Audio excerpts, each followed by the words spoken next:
I think the Coach Prime discussion is still a really good one, right? They are undefeated. They've kind of taken college football by storm, and it's really hard. And we get to this thing, and we talked last hour, and Dan nailed something that I really love, is there are historically bad fan bases that are annoying. And one of the things about a lot of these fan bases that are annoying is they become annoying because they're a good story, and then their fans become obnoxious because they're entitled. And then some of them are also violent, which is more than just annoying. It's like off-putting. Right? But I guess the question would be like, there's this, and I don't even want to say Colorado football fan base because you're not a Colorado football fan. Like really, the best fan base are the ones, show me a full stadium when you're bad. It's easy to show up when you're winning. Hell, everybody wants to go when you're winning. Show me when you showed up. You guys know who John Anderson is, longtime SportsCenter host? All right, his wife, Tamra, is also an Oklahoma State alum. And like her claim to fame is she had season tickets the year Oklahoma State went 0 for 12, and she went to every game. Right? She's like, you want to say fans? We were on probation. We didn't win a game. I went to every home game. That's what a fan does. Now, I wouldn't do it. I'll just be honest. There's no, you couldn't. I went last year when they played West Virginia and they lost most of their team to injury. And I only went because somebody gave me access to their suite. Thank you, Rick Hooper. Appreciate you, my guy. And I had a bunch of ex-athletes like, hey, let's get up there and let's go drink some beer and have a good time. But the point is that all these fan bases, we're a great fan base. Like, no, you're not. You're not there when you lose. Everybody gets onto a winner. But the Colorado people, which combined with the Deion Sanders sycophants, like you're creeping over into you're super annoying. Did you guys see the Twitter post from some Colorado podcast? Like they were playing music full blast yesterday, and the organ fights on full blast at the Colorado practice. Like no detail left, no rock left unturned, no detail is too small for Coach Prime. Like this dude who went to Colorado's practice has clearly never been to a college football practice before a road game ever before. Because Dan's covered it. Dan, what percentage of teams play music or band noise or some sort of ambient sound getting ready for a road game in college football? I even feel like 100%'s a bit low in guessing that. Yes. But the other part is like now, if you pick against them, you're a hater. You don't believe, right? If at any point, like last week, they were the huge favorite. I love Colorado State came out like, you're talking all that junk. They clearly hit him in the mouth and the ribs and late. But that was an incredible football game. And yeah, I was rooting for the underdog. But it feels like the Colorado Deion thing, while still really popular, we're creeping up on people going like, yeah, I'd kind of like to see them leveled off a little bit. Wouldn't mind if they got their asses kicked this weekend. Okay. Now you want to get in? We were talking that Colorado fan base. Yeah. I wanted to just say something. I'm curious your thoughts on it. No, good. I think that when it comes to the fan base of it, I don't want college football fans, and I consider you and me college football fans, to become hockey fans. And I feel that hockey fans are like, nobody ever talks about our sport. Nobody cares about our sport. And then we try to talk about the sport. No, you don't know anything about hockey. Exactly. Yes. Exactly. And I think it's great that more people are being exposed to college football that weren't previously.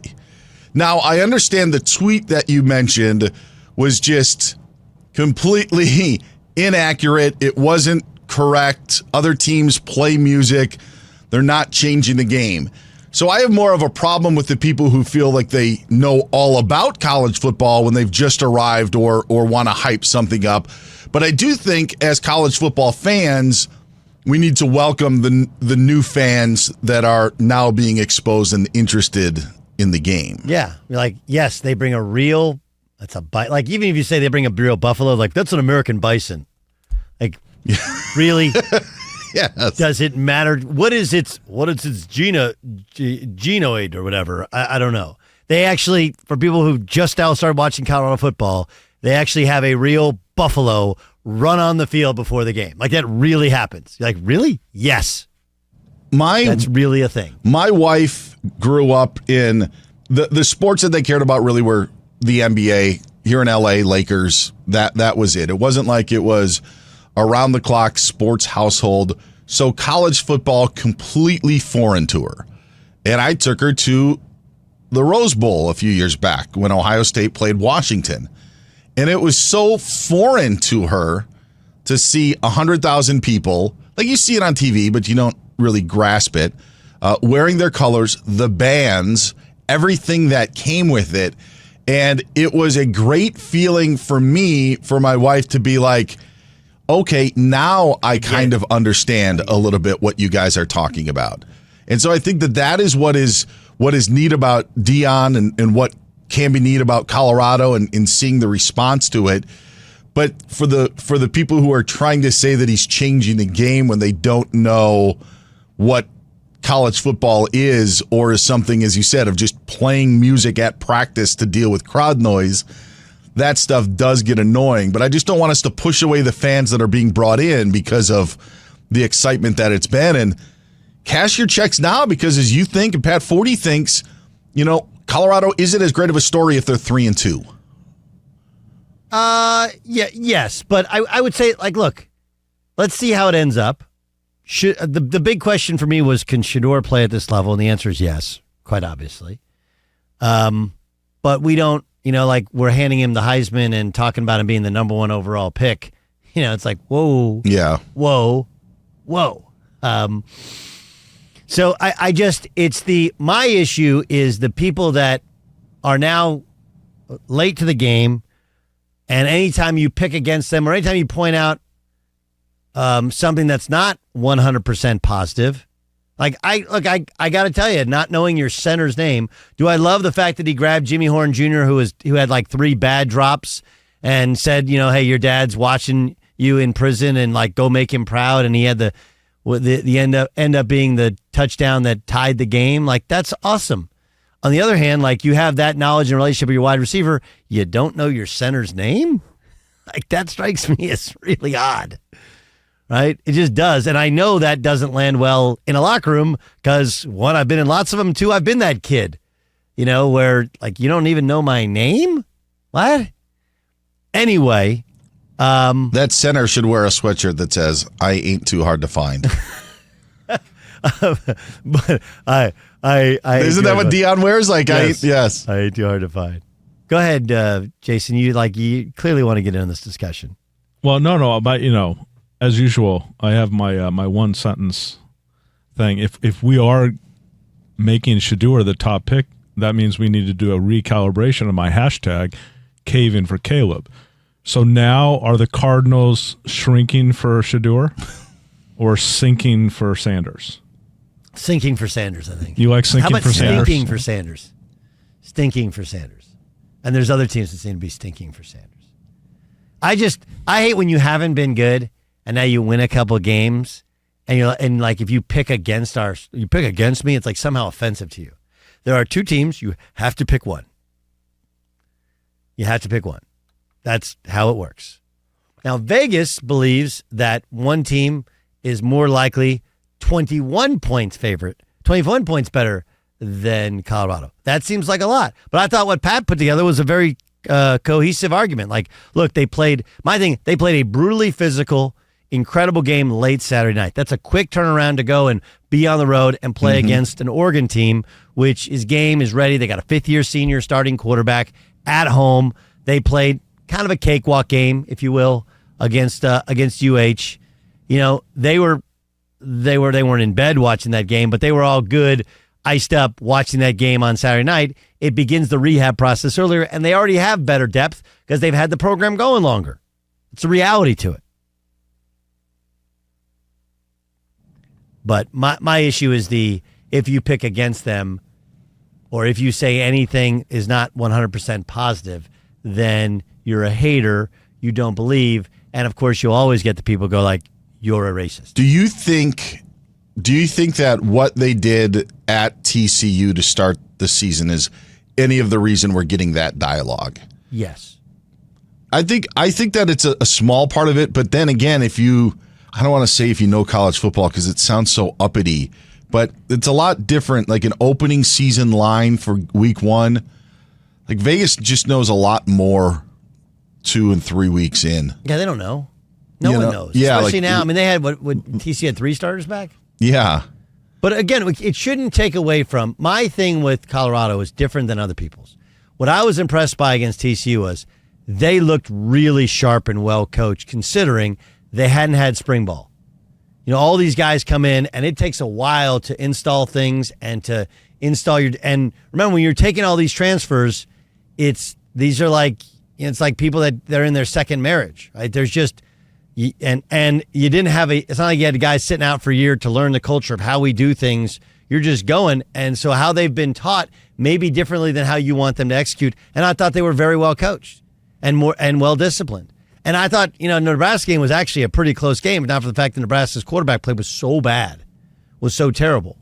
And I thought that's when they kind of found their level. And the Colorado State game, Colorado State pushed them around a little bit. I mean, really. It was a brutally physical game, and Colorado State, stepped over the line some, and I think CU did as well. But I thought they pushed them around, and I did think that the execution down the stretch from the offense was outstanding. But that doesn't make them a top. I mean, they're not really a top 20 team, right? Does anybody actually think they're a top 20 team? Well, that leads to my question. When the season does finish out, and it finishes out probably the same way that everybody thought it was going to finish out, right? With it, they may have. What was it, Dan? You said the over/under for them, like 3 wins. Okay, 3.5. So let's say they end up with 3 wins at the end of the season. I think they'll end up with more than that. Okay, 5. Would you say 5? Is that reasonable? They're going to beat Stanford. I would be surprised they didn't beat Stanford. That'll be 4. Okay. They should beat Arizona State. Arizona State is 5. Okay. Cal's actually really well coached. They're not bad. They're not on their schedule. Oh, I'm sorry. My bad. I'm looking at the wrong schedule. I'm looking at Oregon's schedule. That's my bad. Their schedule. Okay, so they have Oregon, USC. The problem with looking at Arizona State is, again, even if they don't win, like now you've become everybody's biggest game. And Arizona State is not good. But we have no idea. I don't think they have a week off right before they play Arizona State. So you're going to play Oregon. That beats you up. You play USC, that beats you up. Now you play Arizona State and Stanford. Those are 2 games they should win. That should be 5. UCLA, we don't really know how good they are. Oregon State, same thing. Arizona, I think you should end up with 6 wins at minimum, and that's way better than people thought. So then when it's all said and done, they will be still talked about as a good season for them. It's not going to be like all of this hype now, and then they end up being what everybody thought they were, and it just kind of goes away. I think it depends on how it ends, really, because you have Oregon State, you have UCLA, you have Washington, you have Utah. And if you get beaten up these next 2 weeks, it definitely takes some luster off of it. Yes, 100%. And then if you lose those last 2 on the road, those are hard games. Like the Palouse, that's going to be a hard one. And again, this will be the biggest circus to come to town. Regardless of their record, Colorado and Deion Sanders coming to Palouse and Washington State, that'll be a show. And then you go to Utah, and that team is going to beat you up. That's a physical football team. But we don't know what those teams look like now. We don't know what Colorado looks like. I mean, this hasn't been pointed out, but like Travis Hunter seems to be about the right things. I thought his video, clearing up that, hey, it's just a football play, seemed like a great kid. Right? But we do understand, we get to the possibility he gets dinged again, and somebody is like, Travis, you can be drafted in the NFL. Like, let's shut this thing down. I'm not for it. I don't believe in it. But it's the reality of what happens. Same thing with Shedeur. Like, his dad can say right now, like, he's coming back, but the offensive line's not great. He gets beaten up a little bit. We get late in the season, and there is the problem with recruiting that level, some of those level of guys is, if it goes bad, what are we playing for here, really? Which has become acceptable. I don't love it. I don't even like it. But that's a reality. By the way, Big Noon Kickoff just announced that they will be in Boulder at Shedeur's econ class on Thursday, October 12th. So Big Noon Kickoff class starts at 10. Big Noon Kickoff will start at 9 a.m. local time in Boulder at Shedeur's Econ 101 class. This is what Deion Sanders said about his son, Shador, and going to the NFL with Taylor Rooks. It's not about what I'm seeing from them. It's about a whole lot of other things. Teams, position, round projection, all of that plays a role. Because now with NIL and who they are, shoot, you could make just as much money here as you can there, unless you, one of the first 5 picks. But Shador don't want to be two to nobody. He don't get down like that.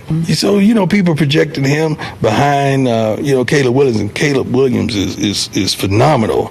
But Shador ain't no backseat rider. He ain't, he drives his Maybach. He don't have a drive advantage. He drives it. Yeah, I mean, I get it. I would say the reality to it is if he can be a first-round pick quarterback, then you probably go, because it starts your clock towards that second contract, and the second contract is when you have gigantic money. The difference, obviously, is that Shador doesn't technically need the money, one, because of what he's making in college, but two, because where he comes from, right? So he doesn't have to speed up the process as so many do.